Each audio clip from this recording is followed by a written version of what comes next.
नमस्कार, मी होले शिवनाथ किसनराव, RBNB नारायणराव बोरावके महाविद्यालय श्रीरामपूर या ठिकाणी इतिहास या विषयाचा अध्यापन करतो।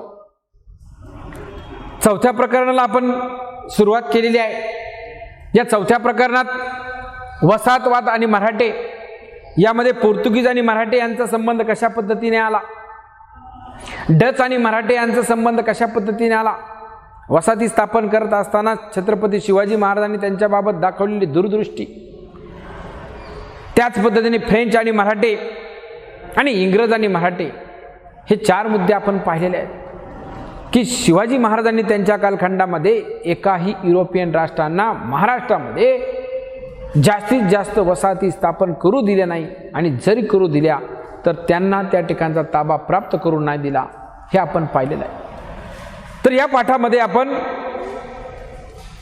शेवटचे जो दोन युरोपियन राष्ट्र आहेत तर ते म्हणजेच सिद्धी आणि अफगाण यांचा जो संबंध आलेला आहे की या सिद्धीने कशा पद्धतीने महाराष्ट्रामध्ये आपल्या वसाहती स्थापन केल्या, या वसाहती स्थापन करत असताना मराठ्यांनी त्यांचा विरोध कसा केला, त्याचबरोबर या वसाहती स्थापन करण्यात ज्या इतर युरोपियन राष्ट्रांनी त्यांना मदत केली आणि ही मदत करत असताना मराठ्यांनी त्यांच्याशी संघर्ष कसा केलेला आहे याची माहिती आपण पाहणार आहोत। तर सिद्धी आणि मराठे हे सिद्धी जे आहेत 15व्या शतकामध्ये खऱ्या अर्थाने महाराष्ट्रामध्ये त्यांचा शिरकाव झालेला आहे।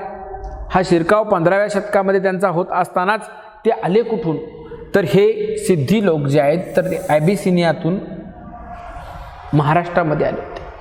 ॲबिसिनियातून महाराष्ट्रात आल्यानंतर सुरुवातीच्या कालखंडामध्ये त्यांनी जंजिरा या ठिकाणी आपलं बस्तान बसवलं होतं। हा जंजिरा जो किल्ला आहे तर चारही बाजूनी पाण्यामध्ये असणारा किल्ला आहे, समुद्रात असणारा किल्ला, संरक्षणाच्या दृष्टिकोनातून अतिशय मजबूत असलेला, कितीही शत्रूंनी आक्रमण केलं तर सहजासहजी जिंकता येत नाही असा तो किल्ला आहे। मग या जंजिरावरती सुरुवातीच्या कालखंडामध्ये या ॲबिसिनियातून आलेल्या सिद्धी लोकांनी आपलं बस्तान हे बसवलं होतं। तदनंतरच्या कालखंडामध्ये ज्यावेळेस त्यांनी आपलं बस्तान या ठिकाणी बसवलं, या महाराष्ट्रामध्ये आपली सत्ता स्थापन करण्यास सुरुवात केली, याच कालखंडामध्ये छत्रपती शिवाजी महाराजांनी जे काय आहे कल्याण प्रांत जो आहे तर या कल्याण प्रांत 1648ला प्राप्त करण्यास स्वराज्याचं तोरण तोरणा किल्ला जिंकून शिवाजी महाराजांनी बांधलेलं होतं। याच कालखंडामध्ये कल्याणमधील विशेषतः तळे, घोसाळे आणि रायरी किल्ले जे आहेत तर ते रायरी किल्ले ताब्यात घेण्यास सुरुवात केली। त्यावेळेस सिद्धी जो आहे तर या सिद्धीस धोक्याची कंटाळली। छत्रपती शिवाजी महाराजांनी एक एक प्रांत जर ताब्यात घ्यायला सुरुवात केली तर अल्पावधीमध्येच ते जंजिरा सुद्धा ताब्यात घेतील। मग हा जंजिरा आपल्या ताब्यामध्ये ठेवण्यासाठी त्यांनी शिकस्त केलेली होती। 1671 मध्ये मराठ्यांनी या जंजिऱ्याची नाकेबंदी करायला सुरुवात केली। हा जो जंजिरा किल्ला आहे तर याची 1671 मध्ये नाकेबंदी करायला सुरुवात केली की कशा पद्धतीने हा जो युरोपियन राष्ट्रातील सिद्धी या ठिकाणी आलेला आहे आणि आपलं बस्तान बसू पाहत आहे, तर त्या जंजिऱ्याची नाकेबंदी करण्यास छत्रपती शिवाजी महाराजांनी सुरुवात केली होती। सिद्धीने मराठ्यांना किल्ला देण्याचं कबूल केलं। ज्यावेळेस त्याची नाकेबंदी केली, चारही बाजूनी या सिद्धीला महाराजांनी घेरलं होतं, त्याची रसद बंद करण्यात आली होती, बाहेरून कुठल्याही प्रकारे दुसऱ्याची मदत त्याला होत नव्हती। मग अशा कालखंडामध्ये सिद्धीने आपण शरण जाणं हे धोरण पत्करलं होतं। राजांना किल्ला देण्याचं त्याने कबूल केलं, परंतु ह्याच वेळी त्याने मुघलांकडे मैत्रीचा प्रस्ताव पाठवला। शिवाजी महाराजांचं मुघलांचं वैर होतं।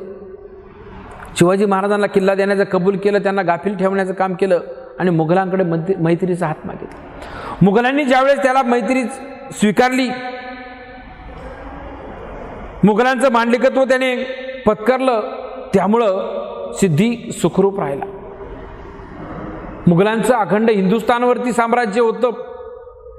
महाराष्ट्रामध्ये त्यांना जास्तीत जास्त वाव छत्रपती शिवाजी महाराजांमुळे मिळालेला नव्हता आणि या मुघलांचा आश्रय या सिद्धीला मिळाल्यामुळे तो सिद्धी सुखरूप राहिला। किल्ला घेण्यात मराठे अपयशी ठरले। जो किल्ला तो स्वतःहून देण्यास तयार झालेला होता त्याची नाकेबंदी केल्यानंतर परंतु त्यांनी मुघलांशी एक प्रकारे मैत्रीचा हात पुढे केला, त्यांचं मांडलिकत्व स्वीकारलं आणि त्यामुळे किल्लाही सुखरूप राहिला आणि सिद्धीही सुखरूप राहिली. मग यामुळे सिद्धी आणि इंग्रज हे जे आहेत एकमेकांना आपल्या शत्रूच्या विरोधात कायम मदत करायची.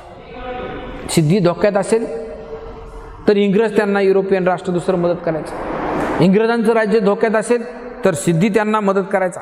म्हणून 1679 मध्ये छत्रपती शिवरायांनी खांदेरी हे जे बेट आहे तर या खांदेरी बेटावरती किल्ला बांधायचं ठरलं की हे जर आपण मध्यवर्ती ठिकाणी जर किल्ला बांधला, हा जर किल्ल्याचं बांधकाम जर आपण केलं तर निश्चितपणे आपल्याला भविष्य कालखंडामध्ये या इंग्रजांचाही बंदोबस्त करता येईल आणि हा जो सिद्धी ॲबिसिनियातून आलेला आहे तर त्या सिद्धीचा सुद्धा बंदोबस्त करता येईल. म्हणून त्यांनी त्या कालखंडामध्ये या ठिकाणी किल्ला बांधण्यास ठरवलं. या किल्ल्याचं बांधकाम जे आहे तर मायनाक भंडारी याच्याकडे सोपवलं, जो वास्तुविशारदमध्ये त्या कालखंडातील एक उत्तम बांधकाम करणारा व्यक्ती होता. या मायनाक भंडारी याच्याकडं या खांदेरी बेटावरती किल्ला बांधकामाचं नियोजन जे आहे तर ते राजांनी त्याच्यावरती सोपवलं होतं. उत्कृष्ट रीतीने किल्ल्याचं बांधकाम सुरूही झालं होतं, परंतु या किल्ल्याचं बांधकाम बंद पाडण्यासाठी इंग्रज अधिकारी जो आहे तर तो ह्युजेस हा अधिकारी त्या ठिकाणी पाठवला. किल्ला जर बांधला तर भविष्य कालखंडामध्ये इंग्रजांना धोका निर्माण होईल, म्हणून त्यांनी हा ह्युजेस नावाचा अधिकारी जो आहे तर तो बांधकाम बंद करण्यासाठी त्या ठिकाणी पाठवला होता. मग हा जो हेतू आहे, ज्यावेळेस किल्ला बांधकाम बंद करण्यासाठी तो पाठवला, इंग्रजांनी रसद बंद करण्याचा प्रयत्न केला. जे किल्ल्याच्या बांधकामासाठी असेल, इतर ज्या वस्तू बाहेरून मागवल्या जातात तर त्या बंद करण्याचा प्रयत्न केला. मायनाक भंडारी आणि आरमार प्रमुख दौलत खान यांनी इंग्रजांना तीव्र प्रतिकार केला. जरी यांनी आपले रसद बंद करण्याचा प्रयत्न केला असला तरी सुद्धा मोठ्या ताकदीनिशी, मोठ्या धाडसाने त्यांनी या इंग्रजांशी लढा देण्याचं काम केलं होतं. मुंबईहून इंग्रजांनी एक मोठं जहाज आणि 7 गलबतं त्या ठिकाणी पाठवली. या खांदेरी बेटावरती ज्या किल्ल्याचं बांधकाम सुरू झालेलं आहे तर ते बंद पाडण्यासाठी मुंबईहून कुमक पाठवली त्यांनी. एक मोठ्या जहाजामध्ये सैन्य, तोफा, त्याचबरोबर 7 गलबतं पाठवली. मराठ्यांची जवळजवळ 40-50 गलबतं त्या ठिकाणी यांचा सामना करण्यासाठी, की हे जे मुंबईहून येणारं सैन्य आहे त्याचबरोबर सिद्धीही त्यांना मदत करतोय का हा खांदेरी किल्लाचं बांधकाम बंद पाडायचं आहे. परंतु मायनाक भंडारी, त्याचा साथीदार यांनी शर्तीने आपली जी काही गलबतं आहेत ती एकत्र केली आणि त्यांच्या गलबताशी एक प्रकारे टक्कर देण्याचं काम केलं. 1680 मध्ये खांदेरीच्या प्रदेशातून इंग्रजांना माघार घ्यावी लागली. हे जो संघर्ष झाला, ह्युजेसने सैन्य घेऊन त्या ठिकाणी आला, मुंबईहून सैन्य आलं, तरी सुद्धा मराठ्यांनी आपली 40-50 गलबतं एकत्र केली, या मोठ्या जहाजाचा सामना केला. त्याचबरोबर इंग्रजांना 1680 मध्ये या खांदेरीतून माघार घ्यायला त्या ठिकाणी बाध्य केलं होतं. म्हणजे एक राजांनी दिलेला जो हुकूम आहे तो पूर्ण नेला पाहिजे, तो पूर्ण केला पाहिजे. किल्ल्याचं बांधकाम बंद पडता कामा नये. हे परकीय ज्या पद्धतीने आपल्या इथं शिरकाव करू पाहत आहेत तर त्यांना शिरकाव करू द्यायचा नाही. शिवाजी महाराजांची दूरदृष्टी होती की या युरोपियन राष्ट्रांना भारतामध्ये वसाहती स्थापन करून द्यायच्या नाहीत. जरी वसाहत स्थापन करण्यासाठी जागा दिली तर समुद्रकिनारी जागा द्यायची नाही, खाडीच्या किनारी जागा द्यायची नाही. जागा जर द्यायचीच असेल तर आपल्या शहराच्या जवळ, गावकुसाच्या बाहेर जागा द्यायची, की जेणेकरून आपलं लक्ष त्यांच्यावरती राहील. पक्की इमारत त्यांना बांधू द्यायची नाही. पक्की इमारत जर बांधू दिली तर त्यांचे लोक हळूहळू पाठीमागून 2,400, 4,10, 10चे 200 कधी होतील सांगता येत नाही. आणि एकदा संख्या वाढली की आपल्या विरुद्ध ते बगावत करतील. ही दूरदृष्टी पहिल्यापासून राजांनी ठेवलेली होती, तीच कामं आली होती. मग या खांदेरीच्या किल्ल्याचं जे काही बांधकाम चाललं होतं ती बंद पाडण्याचा प्रयत्न त्यांनी केला, परंतु मोठ्या नेटाने मायनाक भंडारी आणि त्याच्या साथीदारांनी त्याचा विरोध केला आणि 1680ला त्या ठिकाणी खांदेरीतून इंग्रजांना माघार घ्यावी लागली. तदनंतरच्या कालखंडामध्ये ज्यावेळेस जंजिऱ्याचा सिद्धी स्वराज्याला त्रास देऊ लागला, शिवाजी महाराजांच्या नंतर 1680 नंतरचा कालखंड संभाजी महाराजांचा आहे. 1680 ते 1689 छत्रपती संभाजी महाराजांनी मुघलांच्या विरोधात लढा देत असताना परकीयांना सुद्धा आपल्या महाराष्ट्रामध्ये शिरकाव करू दिलेला नव्हता. सिद्धीला धडा शिकवण्याची मोहीम त्यांनी हाती घेतली होती. उंदेरी, आपटे, नागोठणे, जंजिरा परिसरामध्ये मराठ्यांनी सिद्धीला जेरी सांडण्याचं काम त्या कालखंडामध्ये केलं होतं. छत्रपती संभाजी महाराज सिद्धीचा नाश करण्यास सिद्ध झाले होते. मुघल स्वराज्यावर चालून आले. सिद्धीचा पुरता बंदोबस्त संभाजी महाराजांनी त्या कालखंडामध्ये केलेला होता. परंतु याच कालखंडामध्ये मुघलांनी सुद्धा चाल केली. एकाच वेळी दोन दोन शत्रू डोकं वर काढत होते. याला काही कालखंड आक्रमणापासून शांत केला, तर दुसरा सिद्धीचा पूर्ण बंदोबस्त झालेला होता. त्याचा पूर्ण पराभव व्हायचाच राहिला होता. परंतु त्याच वेळी मुघलांनी त्या ठिकाणी महाराष्ट्रावरती चालून आले होते. स्वराज्यावर चालून आलेले असतानाच दोन शत्रूंना सामोरे जाण्यास शहाणपण नाही हे ओळखून मराठ्यांनी सिद्धीचा नाच सोडला. छत्रपती संभाजी महाराजांनी 89 पर्यंत कुठल्याही प्रकारे सिद्धीला महाराष्ट्रामध्ये शिरकाव करू दिला नाही. इंग्रजांनाही डोकं वर काढू दिलं नाही. संभाजी महाराजांचा 1689ला ज्यावेळेस औरंगजेबाने पकडून घातपाताने वध केला, तदनंतरच्या कालखंडामध्ये महाराणी ताराबाई, महाराज राजाराम यांनी सुद्धा शर्तीने त्या ठिकाणी यांना युरोपियन राष्ट्रांना तोंड देण्याचं काम केलं आहे. परंतु त्यांनी या कालखंडामध्ये परकीय राष्ट्रांकडे दुर्लक्ष करून सगळं लक्ष औरंगजेबाकडे केंद्रित केलेलं होतं.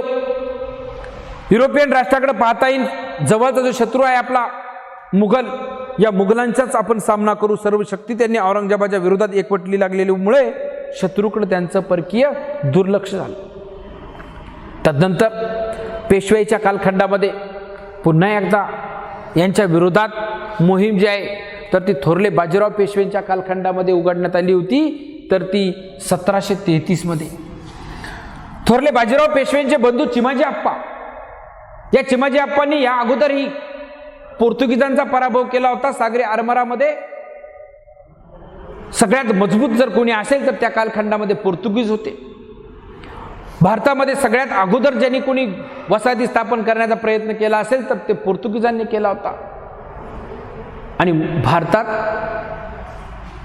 छत्रपती शिवाजी महाराजांखेरीज दुसऱ्याकडे कोणाकडेही सागरी आरमार नव्हतं. मराठ्यांशिवाय दुसऱ्याकडे कोणाकडेही सागरी आरमार नव्हतं. त्या सागरी आरमारामुळेच पोर्तुगीजांचा सुद्धा या चिमाजी आप्पाने थोरले बाजीराव पेशव्यांच्या मार्गदर्शनाखाली पराभव केलेला होता. आणि आता या 1733 मध्ये ज्यावेळेस बाजीरावांनी या सिद्धीच्या विरोधात मोहीम आखली, त्यावेळेस चिमाजी आप्पाने खऱ्या अर्थाने या मोहिमेमध्ये मोठ्या प्रमाणामध्ये पराक्रम हा दाखवलेला आहे. सिद्धीविरुद्ध लढा पुकारल्यानंतर त्यात मराठ्यांना मोठा विजय प्राप्त करून देण्याचं काम या चिमाजी आप्पाने त्या कालखंडामध्ये केलं होतं. मराठा आणि सिद्धी यांच्यामध्ये तह झाला आणि सिद्धीने मराठ्यांचं मांडलिकत्व मान्य केलं. जे काम या अगोदर दुसऱ्यांना जमलं नाही ते काम चिमाजी आप्पाने करून दाखवलं. आणि या सिद्धीला त्याचा पराभव करून त्याच्याबरोबर जो तह झाला त्या तहानुसार त्याने मराठ्यांचं मांडलिकत्व स्वीकारलं होतं. तत्पूर्वी त्याने इंग्रजांचं, मुघलांच्या दरबारी असायचा त्यांचं मांडलिकत्व मान्य केलं होतं.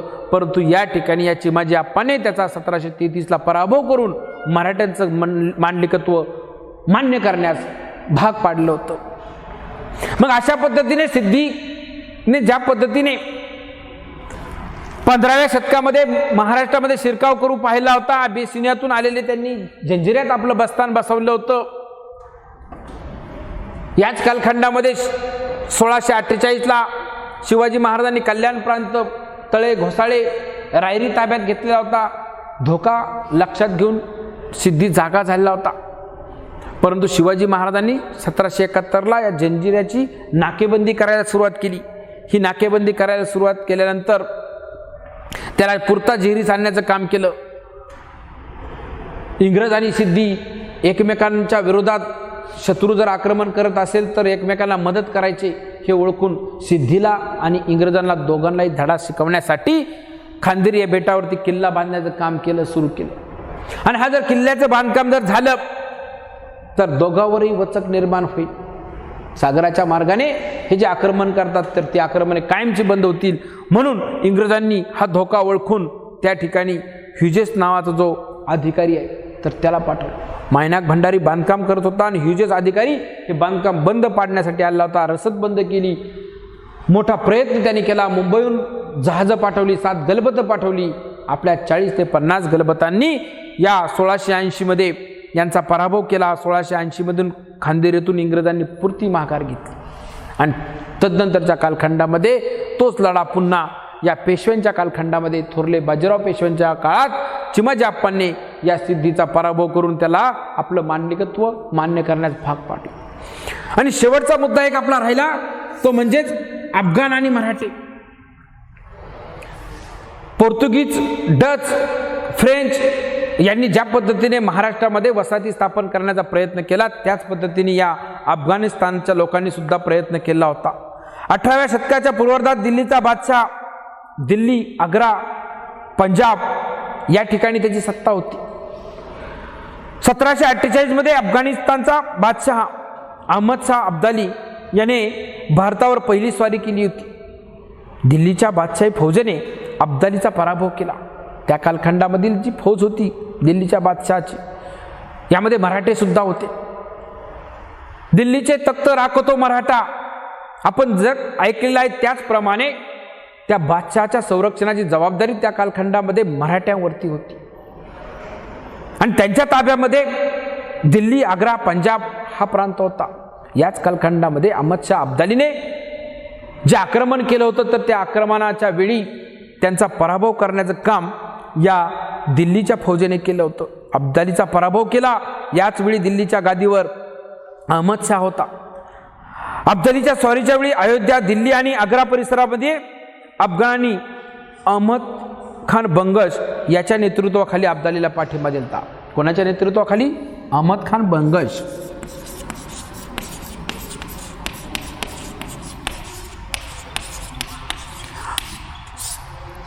ज्यावेळेस त्यांनी या ठिकाणी आक्रमण केलं होतं तर या बंगशने त्यांना पाठिंबा दिला होता.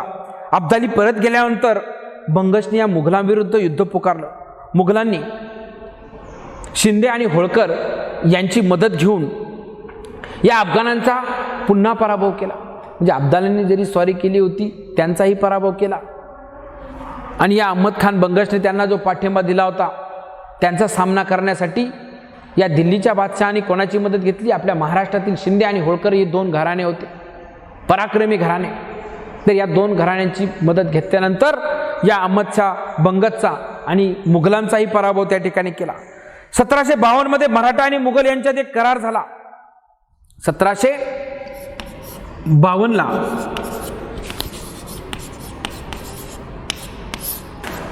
मराठे आणि मुघल ज्यावेळेस त्यांचा पराभव त्या ठिकाणी करण्यात आला त्यानंतर एक करार यांच्यामध्ये झाला. त्या करारानुसार उत्तर भारताचे विशेषतः मुघलांच्या ताब्यातील प्रदेशाचं संरक्षण करण्याची जबाबदारी मराठ्यांनी स्वीकारली होती. त्यासाठी मुघल सम्राटाने मराठ्यांना रोहिलखंडाची चौथाई दिली. रोहिलखंडाची चौथाई म्हणजेच उत्पन्नाचा 4था हिस्सा. तर ही चौथाई वसूल करण्याचा अधिकार मराठ्यांना त्या कालखंडामध्ये प्राप्त झाला. चौथाई आणि सरदेशमुखी ही गोळा करण्याचा अधिकार त्या कालखंडामध्ये दिला जात होता. सरदेशमुखी म्हणजे उत्पन्नाचा 10वा हिस्सा. 10 पोते धान्य झालं एखाद्याला तर 10वा हिस्सा म्हणजे 1 पोतं दिलं जायचं. आणि 10 पोते जर धान्य झालं चौथाई हिस्सा म्हणजेच त्या ठिकाणी 2.5 पोते त्याला दिले जाईल. 4था हिस्सा त्या ठिकाणी गोळा करण्याचा अधिकार मराठ्यांना त्या ठिकाणी प्राप्त झाला होता. ही चौथाई वसूल करण्याचा अधिकार मिळाल्यामुळे आर्थिक स्थिती त्यांची मजबूत झाली. मुघल साम्राज्यातील काही प्रदेश मराठ्यांच्या हवाली केले गेले.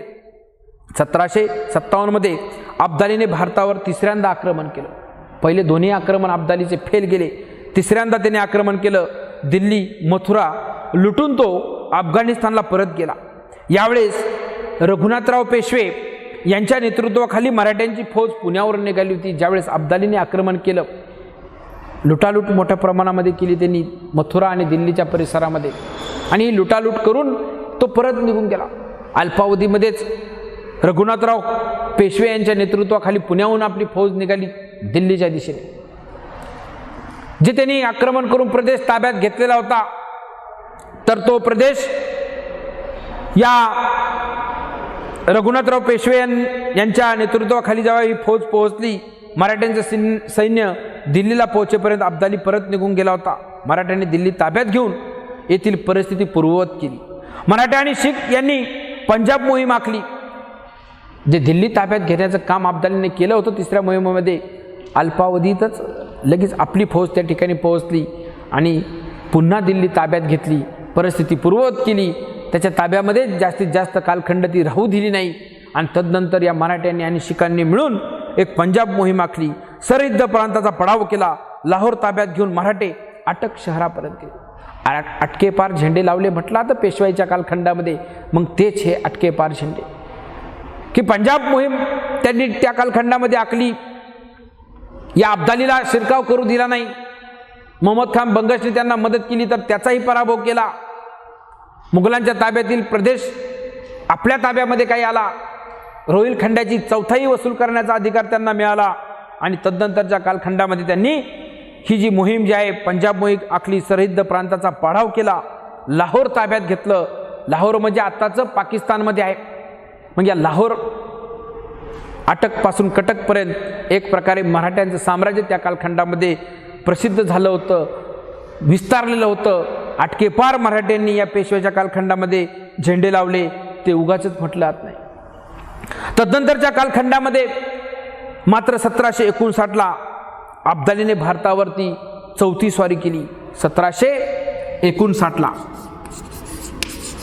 ही कितवी? चौथी स्वारी. तिसरी स्वारीमध्ये दिल्ली आणि मथुरा ताब्यात घेऊन तो पुन्हा निघून गेला. रघुनाथरावांनी पुण्यावरून सैन्य त्या ठिकाणी नेलं आणि अल्पावधीत दिल्ली पुन्हा ताब्यात घेतली. मात्र चौथी स्वारी जी झाली त्याची, तर ही स्वारी जी होती तर ती भयानक होती. या स्वारीमध्ये, चौथ्या स्वारीमध्ये त्याचा प्रतिकार करण्यासाठी दत्ताजी आणि जानकोजी शिंदे यांनी पुढाकार घेतलेला होता. परंतु अब्दालीचा सैन्य मोठ्या ताकदीनिशी तो या युद्धामध्ये उतरलेला होता. अफाट सैन्य, तोफा, त्याच्या लढाईचा जो वेग होता तर तो वेग अतिशय तीव्र होता. आक्रमण एवढे तीव्र होते की पहिल्याच धडकेत त्याने पंजाब जिंकला. या लढाईत दत्ताजी शिंदे याला वीरमरण आलं. अब्दालीने दिल्लीवर अंमल बसवला. अफगाणांना भारतातून कायमचं घालवण्यासाठी सदाशिवराव पेशवे आणि विश्वासराव पेशवे, पेशवे घराण्यातील पुढचे जे आहेत सदाशिवराव आणि विश्वासराव, या दोन बंधूंनी त्या ठिकाणी या अफगाणिस्तानच्या सैन्यावरती किंवा यांना महाराष्ट्रातून कायम घालवण्यासाठी तदनंतरच्या कालखंडामध्ये प्रयत्न केलेला आहे.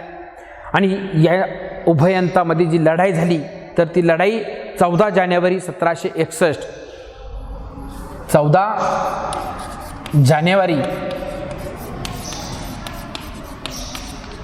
1761ला, यालाच पानिपतची तिसरी लढाई असं म्हटलं जातं. मग या पानिपतच्या युद्धामध्ये जो मराठ्यांचा पाडाव झाला, या युद्धामध्ये जो मोठा रणसंग्राम झाला, तर हा रणसंग्राम 14 जानेवारी 1761 रोजी यमुना नदीच्या तीरावर पानिपत या ठिकाणी झाला. अब्दाली आणि मराठे यांच्यात जो घनघोर रणसंग्राम झाला, हे युद्ध पानिपतचे तिसरे युद्ध म्हणून ओळखले जाते. या युद्धात सदाशिवराव पेशवे, विश्वासराव पेशवे मारले गेले. मराठ्यांची एक करती पिढी जवळजवळ या युद्धामध्ये मारली गेली होती. एका इतिहासकाराने असं वर्णन केलेलं आहे की 2 मोती गळाली, 27 मोहरा गमावल्या आणि चांदी आणि तांब्याची नाणी किती गेली याची गणतीच नाही. थोडक्यात 2 प्रमुख की जे राजा समान आहेत, सदाशिवराव आणि विश्वासराव. 27 मोहरा म्हणजे सेनापती समान, आणि खुर्दा म्हणजे आपलं जे सैन्य आहे किती सैन्य मारलं गेलं याची गिनतीच नाही. जवळजवळ महाराष्ट्रातील एक करती पिढी या पानिपतच्या तिसऱ्या लढाईमध्ये मराठे आणि अब्दाली यांच्यामध्ये जी लढली गेली होती यामध्ये मारली गेली होती असा सांकेतिक निरोप पुण्यामध्ये पोहोचला. भारतीयांसाठी भारत अशी एक व्यापक भूमिका घेऊन मराठे पानिपतवर लढले. दिल्ली सांभाळणं अशक्य असल्याने अब्दाली दिल्ली ताब्यात घेतल्यानंतर 2च महिन्यामध्ये अफगाणिस्तानला निघून गेला.